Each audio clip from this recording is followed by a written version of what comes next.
protecting and restoring swimmable, fishable, and drinkable water. These are some of San Diego Coastkeeper goals. Joining me with a look at accomplishments and next steps are Executive Director of the organization, Megan Behrens, and Tom Nielsen, co-owner of the local boatyard Nielsen Beaumont Marine, the winner of the Coastkeeper Runoff Rockstar Award.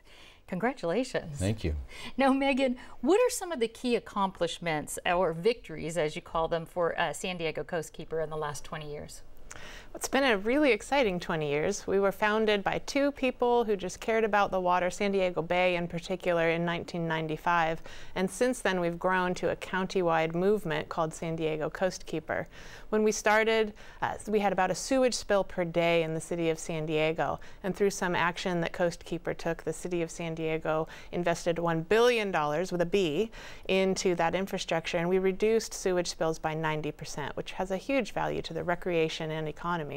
There was also, you came up with a stormwater management plan, especially for the city of Encinitas? Right, so today, especially businesses know that there are regulation upon regulation, but back in the day, not everybody had those stormwater management plans, and Encinitas didn't have one at all. So working with them, they developed a plan that has since become known as a national best practice, which is really great. In more recent times, we have a volunteer water quality monitoring program, and they discovered a 1.9 million gallon sewage spill in the Los Penasquitos Reserve that was then, the city took action to take care of that. So I think the combination of regulatory policy work and having our volunteers out there has made a big difference. The monitoring volunteers, yeah. Speaking of runoff, Tom, your boatyard just won the Runoff Rockstar Award from Coastkeepers for zero discharge into the water. What types of pollutants or runoffs are typically spilled into the bay or ocean from a boatyard? The biggest concerns when we haul the vessel out of the water, we hydro wash the bottom and clean the bottom, and it's got copper, mostly copper paint on there. So the issue is really copper or cuprous oxide and zinc. That get run off from cleaning heavy up the metals boats. that get into the bay. Okay, well, we actually have this time-lapse video of your remodeling or restructuring of your boatyard. And how did you get your runoff to zero?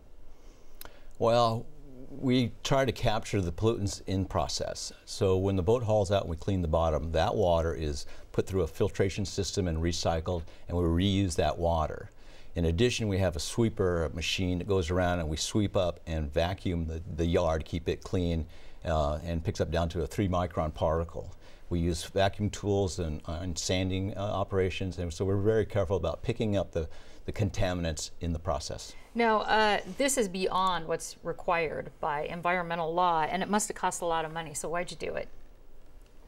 Well, if you're going to do it, let's do it right. So I spent a lot of time thinking about it and did a lot of discussing with other people, looked at some other ideas, and came up with this plan. And I wanted to do something beyond what ever could happen in the future for regulation. I want to go past what anything. I don't want to have to deal with changing it later. So we've eliminated 100%. Okay, and Megan, besides runoff here, what else is Coastkeeper working on today? Well, we'll continue to work on stormwater because the runoff problem is San Diego's biggest. But the drought clearly is a concern for a lot of people, and we're very involved in that. Mm-hmm. Tell us, just going back to that, why is stormwater such a big deal for San Diego?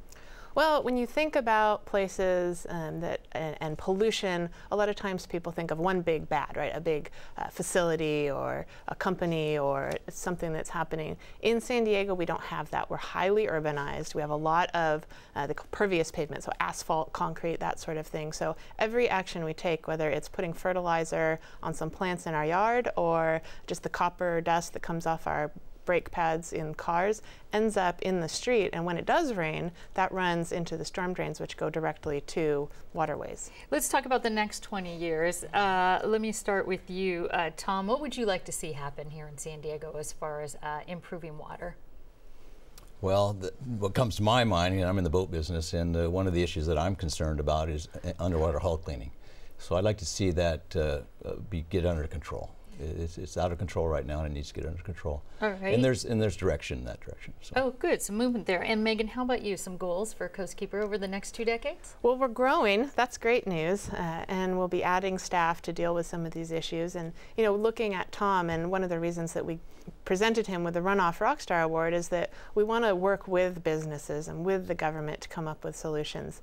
We have folks approach us and say, you know, we've really done our best and we want to help you bring the community into compliance, because these other guys over here, they don't know what they're doing, so we need to educate them. And then again, just working on the drought, helping people find the resources they need to conserve more water will be a big issue. Well, I'm sure we'll be following you on that. Megan Behrens and Tom Nielsen, thank you so much. Thank you.